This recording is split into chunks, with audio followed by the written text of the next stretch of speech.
اب حضرات گرامی، اس حدیث شریف میں نیت کا لفظ آیا ہے کہ نیت پر مدار ہے اعمال کا، کاموں کا مدار ہے نیت پر، عمل کی بنیاد ہے نیت پر۔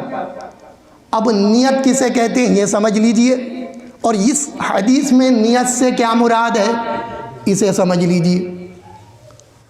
تو نیت کہتے ہیں عمل کے ارادے کو، کام کے ارادے کو۔ جیسے آپ نے ارادہ کیا کہ میں درس حدیث کی محفل میں جا رہا ہوں، تو یہ عمل کا ارادہ ہے۔ اور ایک نیت کہتے ہیں اخلاص کو، یعنی اللہ اور اس کے رسول صلی اللہ تعالی علیہ وسلم کی رضا حاصل کرنے کا ارادہ، سمجھ رہے ہیں؟ تو یہاں پر جو حدیث میں نیت کا لفظ آیا ہے اس سے مراد اخلاص ہے، یعنی عمل کا ثواب جو ہے وہ اخلاص سے ملے گا۔ یہ حدیث اپنے عموم پر ہے، کوئی عمل بغیر اخلاص کے ثواب کا باعث نہیں بنے گا۔ اگر اخلاص نہیں ہے تو آپ کی جو عمل آپ کر رہے ہیں اور آپ کی نیت میں خلوص نہیں ہے تو اس عمل پر آپ کو ثواب نہیں ملے گا۔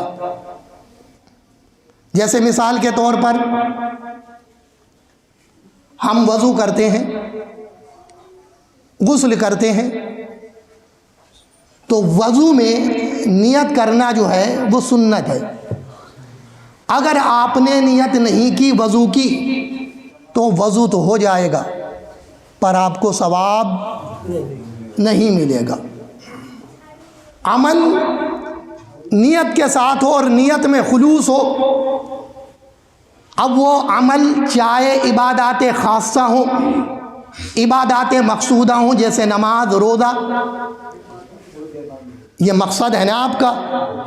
تو اگر آپ نے نماز پڑھی اور نیت آپ نے یہ کر لی کہ لوگوں کی نظر میں اچھا بن جاؤں، لوگ مجھے نمازی کہیں، قیام کو آپ نے لمبا کر دیا، رکوع کو آپ نے دراز کر دیا، تسبیح و تحلیل زیادہ کر دی، ذکر و اذکار آپ نے زیادہ بڑھا دیے، یا آپ نے روزہ رکھا تو اللہ کی رضا کے لیے نہیں کہ دنیا والوں کی نظر میں اچھا بن جاؤں، یا گھر والے محلے والے کیا کہیں گے کہ آپ نے روزہ بھی نہیں رکھا، یا جمعے کی نماز پڑھنے کے لیے پہنچا اور اس نیت سے پہنچا کہ لوگ طعنہ کسیں گے کہ یہ جمعے کی بھی نماز نہیں پڑھتے، جمعے کے دن بھی مسجد میں نہیں آتے۔ تو اگر یہ نیت انسان لے کر پہنچا ہے تو اس نیت پر ثواب نہیں ہے، کیونکہ اس کے اندر خلوص نہیں ہے۔ ایسے اعمال ثواب کے بجائے عذاب بن جاتے ہیں۔ صرف اتنا فرق بنا ہے کہ نیت میں خلوص نہ رہا تو جو اعمال اجر و ثواب ملتا، بجائے اجر و ثواب کے عذاب میں آپ گرفتار ہو گئے۔ تو بعض جگہ نیت شرط ہوتی ہے، جیسے نماز میں نیت کرنا شرط ہے، اگر آپ نے نیت نہیں کی تو نماز نہیں ہوگی۔ اور وضو میں نیت کرنا سنت ہے، غسل میں نیت کرنا سنت ہے، طہارت میں نیت کرنا سنت ہے۔